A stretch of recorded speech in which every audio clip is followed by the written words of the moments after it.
This audio was recorded for the Heads and Tails Mental Health Project with Chilli Studios. So this is my story of how I ended up here. In the beginning, I was at probably an important stage of my life because I would have been 16, so coming from Scotland I was doing standard, I'd done my standard grades, so I was studying for Highers, which is the equivalent of A-levels.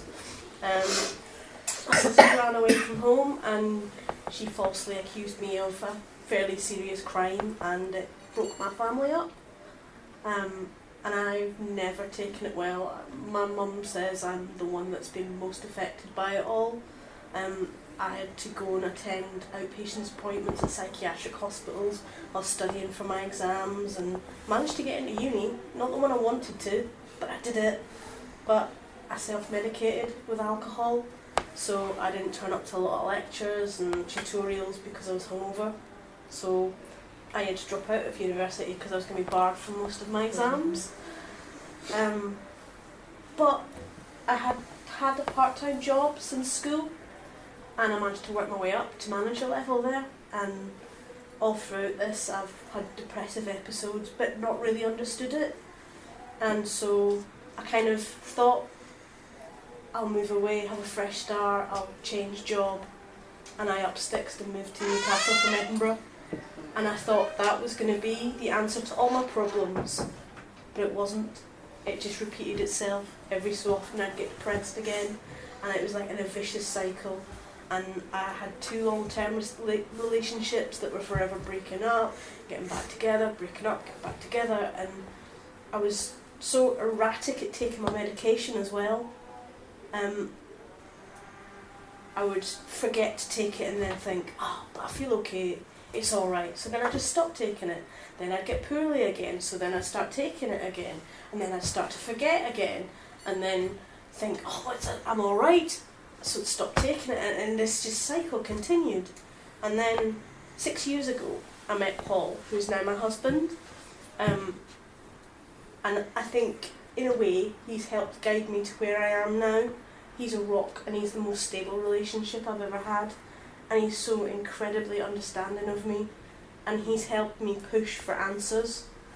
So I had more cycles of depression, and it got to a point last year. I've changed jobs thinking again this would be the answer to my problems and I'd start to be okay. Well, no, I got ill again, and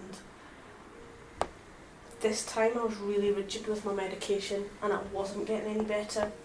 And it got to the point Paul would come to every GP appointment with me, because I could sit there and the GP would say, how have you been? And I go, I've been fine. No, I'm feeling a lot better, I've been fine. And he would turn around and go, no, she's not. This happened, and this happened. She's just telling you that, and it's not true. And I deliberately took Paul because I knew this would give the GP a fuller picture of how I actually am.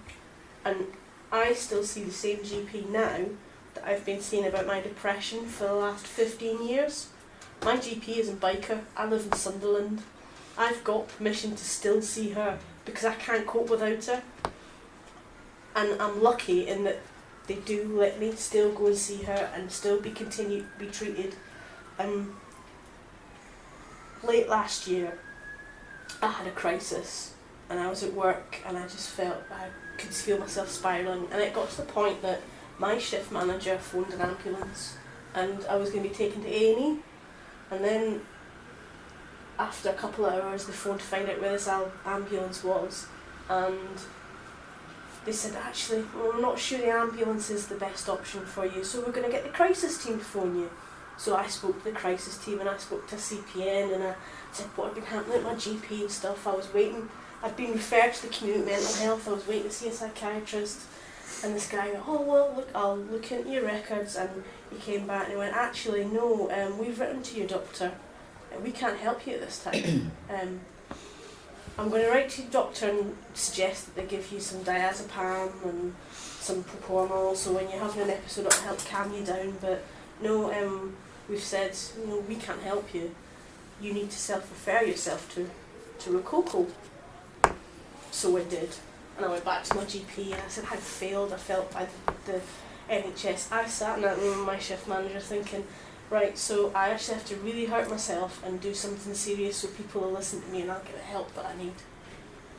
And I self-researched here, and it's the best thing I ever did, because I finally feel that I'm around people that understand me, and I feel like I belong, and I've never felt like I belong, and I feel like I belong here. And I have a feeling of hope, because I've got so much out of the peer support, and I want to give that back to other people. I don't want people to be in the position that I've been in and hurting as much as I've been in. I just like, if I could help one person, then it would be worth it. One less person going through the pain I have. To cut a long story short as well, my GP said that I know a lot about mental health, and the reason she referred me to a psychiatrist was to get a diagnosis of emotionally unstable personality disorder, also known as borderline personality disorder. And I said, I would like a diagnosis. It would give me some answers. And she said, I'm telling you now, that's what you've got. You don't need to see a psychiatrist. I'll definite that you've got it. And I've done some research on it and done online quizzes, and yes, everyone comes back that have it, and it's actually also given me some answers, because I've read about what the things that people with BPD tend to do. And I look and think, all those things that I have thought over my life, I've been an arsehole because I've done that.